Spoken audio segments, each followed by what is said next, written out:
what it comes down to is people are stuck. If you see somebody out there that's really having a rough time, it's just that they're stuck. And what we deal with in chiropractic is that aspect of the body not being able to release that stress. And the body's just stuck. And all the chiropractor does is just get in there and nudge it along and help release that. And so we call that interference. Well, taking that a little bit further and talking in the realm of maybe psychology, but more about how our brain thinks, we're also stuck up here a lot of the times. There's some interference going on up here. Something is in the way and in between our ability of understanding who we are as a shining part of life, as opposed to that person cowering in the corner, scared to death to look at himself in the mirror because of all that fear. So anybody here, raise your hand if you felt that fear has limited your life in any way, shape, or form. Okay, most everybody. I think probably everybody. And where do you think this fear comes from? Okay, is it waiting behind the corner of the building as you walk on, this fear jumps out? No, normally this fear is manufactured in our head. It's typically a phantom. It's really not real. It's, fear that we think is a tangible, real thing is really not fear. And as I was growing up, I started to realize, and my mom's sitting right here. This is my mother, Maureen. And she would say when I was a kid, believe it or not, I was a happy kid, and I had a smile on my face all the time and just always laughing.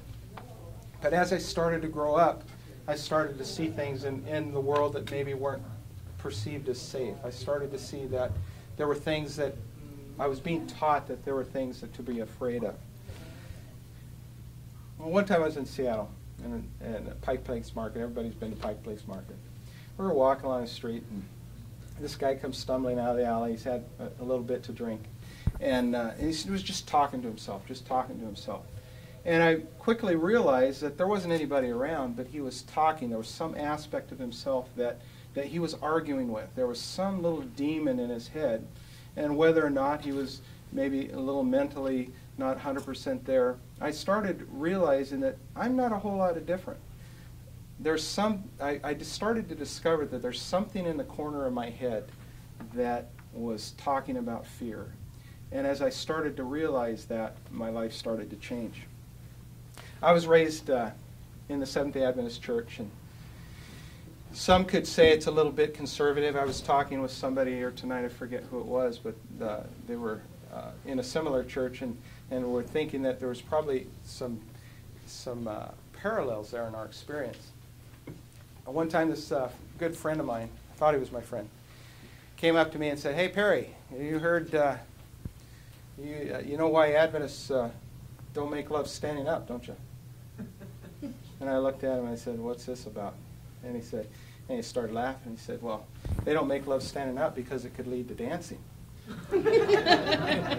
And I was shocked. I actually took offense at that. But as time went on, I started to realize that those fear-based belief systems that I had been taught, that I had embraced as I started to go through life, were doing a little bit less than serving me in a full potential, in a full way. Now, some would say, especially my friends like Dr. Marvin, he'd probably say I'm pretty stubborn at times, right? Have you ever seen that? I can be pretty thick-headed, a little bit stubborn.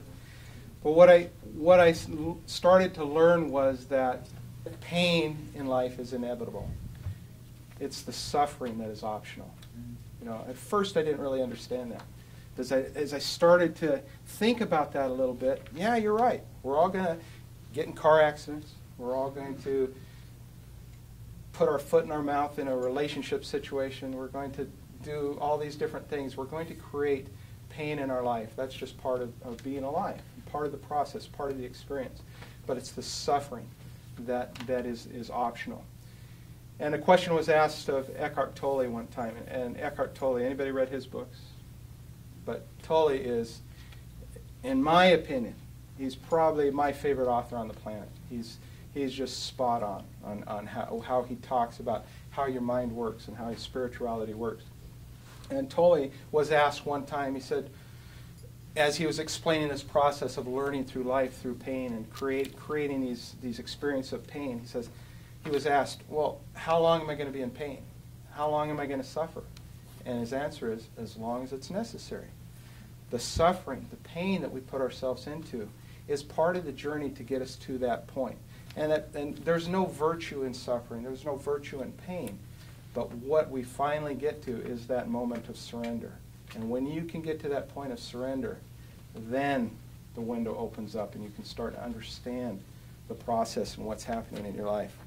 It reminds me of this story I heard one time. These two guys were digging a ditch on this construction site, and they're digging, they're just sweating. It's 9 o'clock in the morning. They're already dog tired. They're digging a ditch 6 feet deep, 100 feet across the compound, and here comes the supervisor driving in his brand new F-250 truck, and he's got his clean shirt on, and he steps out of the truck, and he saunters over with his coffee cup, and and just kind of looking to see how they're doing. And the guy turns to his friend and says, "Why is it we're just as good as he is, and we're stuck here digging this ditch, and he gets to drive up in this brand new pickup and go talk to people and drink coffee? What is that all about?" And he throws his shovel down and says, "I'm going to find out." So he stomps over there and confronts the supervisor. And, the supervisor's polite and listens to him for a few minutes. And the guy says, "Why is this?" And he says, "Let me tell you." He says, when you've had the experience that I've had, when you have the understanding, the intelligence that I've had, and the wisdom that I've attained, you'll finally get to that point and understand why you're digging a ditch and I'm over here. And I still don't understand. The guy says, "Well, let me show you." And so he takes his hand, puts it up against the wall. He says, "Hit my hand." And the guy says, you're not as fast as I am." So the guy just hauls off, hard as he can. And of course the guy moves his hand, and the ditch digger hits the wall with his fist and scrapes his knuckles, and so he walks back over there, and the other guy says, "Well, what happened? Did you straighten him out?" "Well, yeah, he said it was about intelligence and wisdom, and that someday we'd understand." And he says, "Well, is that all he said?" He said, "No, he showed me how it works." And he said, "Well, what'd he do?" He says, "Oh, I'll show you." And he says, "Here, hit my hand."